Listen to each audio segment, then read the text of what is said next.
The last report I made to CPS, well, I told them that I had my daughter witness a false arrest in Itasca. They got me for evading arrest, assault an officer, which were false charges.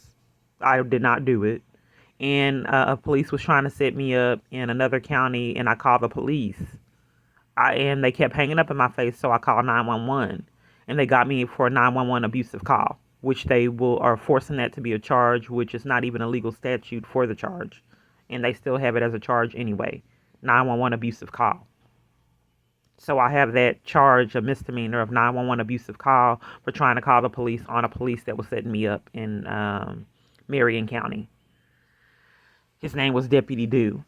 So anyway, James Hastings came to see me in jail, which is a CPS worker. He told me that I was going to lose custody of my daughter. I said, why? He said, because of these charges, you assaulted the officer and evaded arrest. I said, look at the body cam footage. I didn't do that. I told you already that I'm getting set up by multiple different people. It's on camera. They have body cams on. He ignored it, and they pursued taking my child custody rights away. So I wrote letters to the courts and to CPS and to the supervisor telling them that the charges were dismissed. They proceeded on with taking my child custody rights away. They didn't follow the procedure because I was supposed to get an attorney and go to court. You just can't take child custody rights away. So then they withdrew, like they never were involved, and put stepmom up to doing it. Well, stepmom, whatever reason she had for doing it, she wouldn't, they gave a temporary order where I could see her on the weekends, and then I was able to go to her programs and be involved in different things.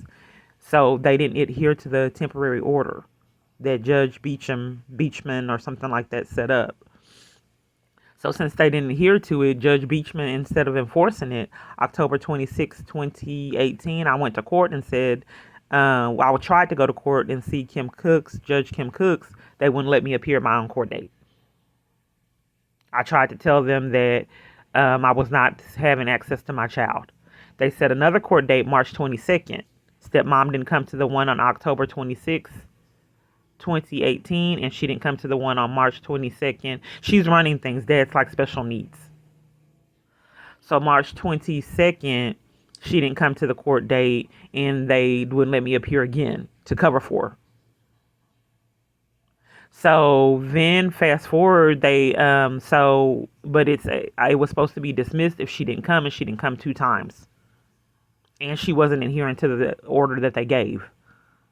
Then he changes the order that he already had when she wasn't adhering to that order, and says he never set the order that he already set up to cover for stepmom. So then after that happened, August 1st, Kim Cooks took my child custody rights away on a court date I wasn't even on. I wasn't on the docket because stepmom wasn't coming. So they set it up with Attorney General and the dad. Stepmom says she didn't want to be bothered with me having child custody. July 10th of 2019, she didn't want to bother with that.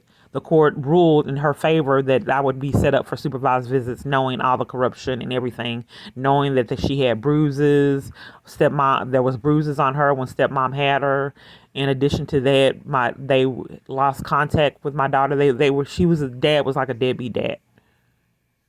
He was behind a lot in child support. That's why I was still getting child support payments, even though I don't have my kids. He was behind like $30-something thousand, almost $30,000. So anyway, when they got reunited towards the end of 2016, and she started going over there again, 2017, she told me that there was abuse again. The stepmom was whipping her with the metal part of the belt. And I wanted to talk to stepmom about it. She wouldn't talk to me about it. In February of 2018, she didn't want to discuss it. And I said, well, until you want to discuss what my daughter's telling me, she can't come over there. Then we had the false arrest April of 2018. Then they take her straight over there to stepmom and dad. But dad's not making, his mental clarity is not there. She has power of attorney over dad. So now they don't have the story straight. That's why they just won't talk to me and keep ignoring. Their CPS pulled out because they incriminated themselves. And in addition, they didn't follow protocol with giving me a court-appointed attorney. They forced me to represent myself. And I thought in the state of Texas, when child custody rights were at stake, they needed to give you legal representation if you're indigent. And I was. But they were railroading me. Multiple parties, and all one would have to do is a proper investigation. They did it with my son. I tried to get access to my son. My son's coach called me and said that he was going to get my son scholarships to let him come up there and move. He didn't do anything that he said he would do for my son. So I tried to get my son back a couple months later. The place that he was staying, the water was off, and it wasn't a really good environment. And the police would not enforce my child custody agreement. They ignored it.